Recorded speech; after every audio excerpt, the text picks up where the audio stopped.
gi Vincent Otieno.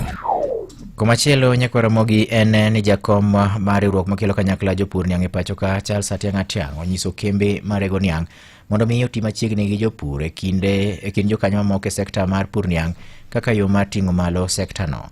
Ma nyo wacho kinde bende nyo ochopo e kambi mar rego niang' Masoni bang' kanyo oseyawo ayanga riwruok machielo makelo kanyakla jopur niang' e bade mag gwenge mag Nyanza ma milambo.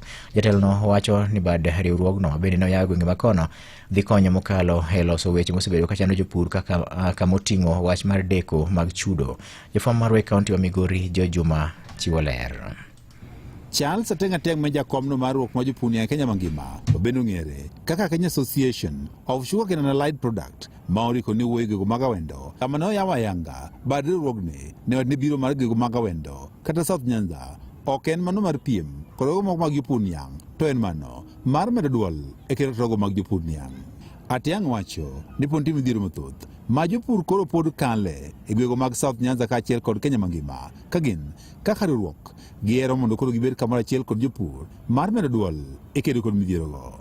Owane kuom ranyisi nitie jopur mabende nyaka sani kopok oyudo chudo margi bang' chiwo niang' ne kembego mag pinyo kane pok oketgi e lwet ji giwegi ka bende magi gin mokuom gigo eko magidhiro mondo koro chul jopur. Jakomni mar Kenya Association of Sugarcane and Allied Product wane dwaro margi bende en ni chudo mar niang' koro dhi nyaka 7,000 kuom tan ka tan, ka wacho ni nitie gik mathoth ma oting'o molasses ma bende kembego mag niang' koro yude pesa. Mokwongo biro wa branch kata yawo branch wa Masoni kawuono wakelo new blood kata wakelo remo manyien kata telo manyien. Telo mosebedo go gin telo mosebudho makoro konyo pur mane omiyo ne wachopo kama Masoni ochoko gop jopur mochopo kanyo. So telo mwaketo kawuono biro keto teste ma make sure ni gop japur ok ochako timo ang'o ok ochako bedo machielo. Niangolo sukari, niangolo molasses, niangolo chuodho ma iole puodho, niangolo bagas miriembo godo kambi. Sani jok mobiro manyien gi koro dhi tiyo gi gigi giluongo ni cogeneration.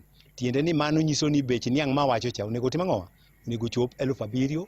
Atiang' bende komachielo ne wacho ni jotijego mag piny owacho bende nyaka sani koro pod tiyo e kembego mag piny owacho bende koro oseketi e lwet ji giwegi e yorno ma Kodesa nyaka koro mi thuolo mondo dhi nyime kod tich kaka piny owacho ne osingo. Kaluwore gi winjruok mantie ne union o sign kod sirkal mawacho ni ne dweche 6 ma kochopo dwe mar 10 to jok mane tiyo e kambini machon chalo ka gima koro nyalo dhi dala.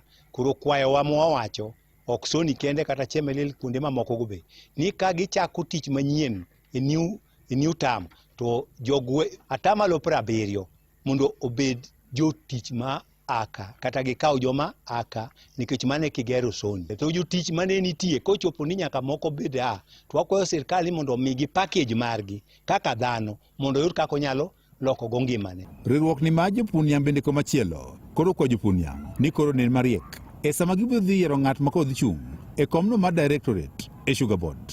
My message to the southern sugarcane farmers and any farmers across is that this is the right chance. Elect a true farmer representative. Don't elect politicians, don't elect brokers, don't elect people who are sponsored by millers. Once and for all, elect the right farmer, because from that we will have reduced the problems of the farmers. Nenya Kalondo Maramoiko ke County ma Migori, an Jojuma.